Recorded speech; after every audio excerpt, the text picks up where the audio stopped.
Hello, and welcome to the Shadow Demon Talks. Today we will be exploring how you can support your local Digimon community.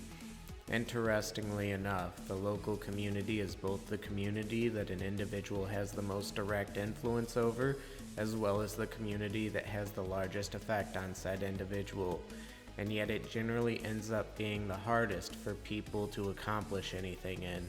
While a person may have 20 close friends, only a handful actually like Digimon, and convincing the others to give it a shot is like pulling teeth. Friends also aren't the only area where the community is important locally.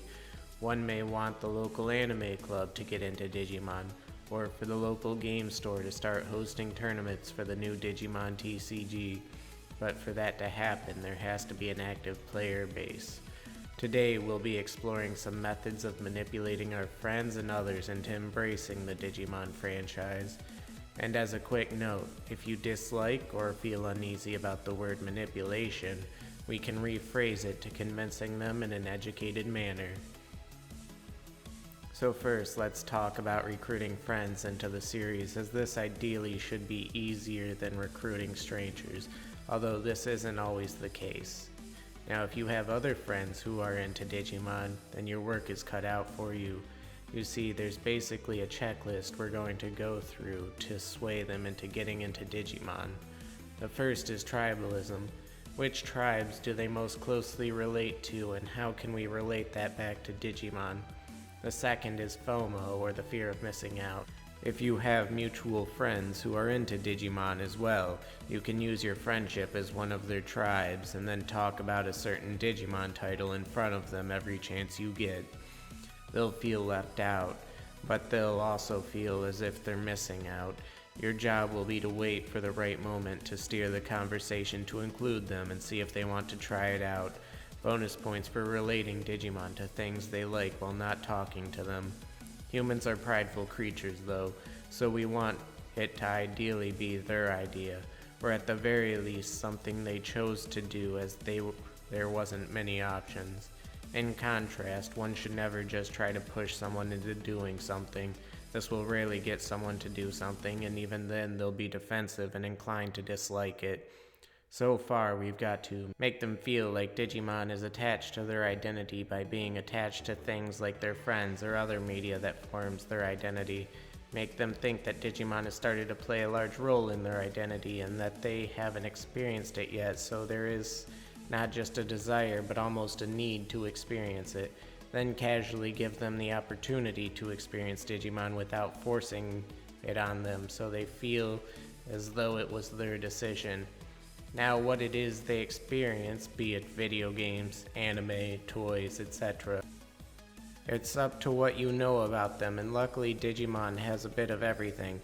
But once they dive in, they should be receptive to enjoying it, but you still need to be careful.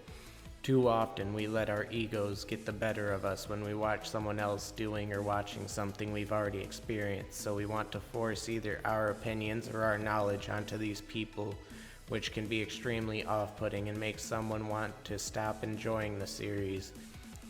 Be there for them, make them comfortable, maybe provide snacks and answer their questions. Try to emulate and amplify their emotions.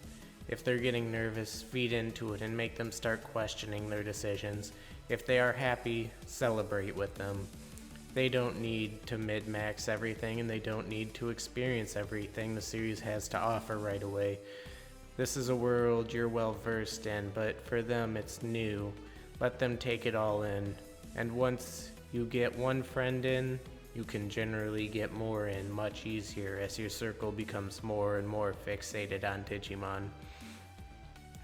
Getting others into Digimon who aren't necessarily your friends, be it an anime club or a local card player, is a bit more complicated, but the pattern is still there.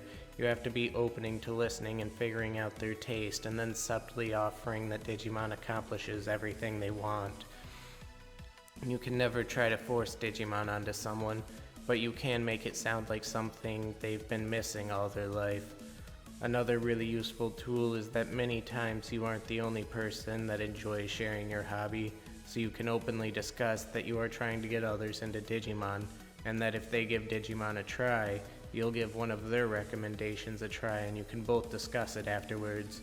This is also a good way to become friends. Naturally, there are more indirect routes that won't yield as much success, especially noticeable success, but are still worth doing.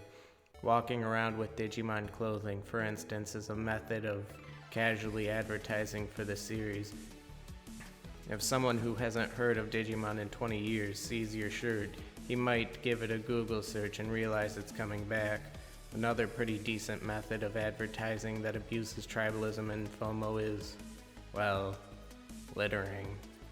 While I can't recommend it, if you have a bunch of worthless Digimon merch or maybe empty packs from the new TCG, and you leave them around a college campus or something of the like, then everyone will start thinking that it's more popular than it really is since they are seeing it everywhere and will want to get in on the new craze.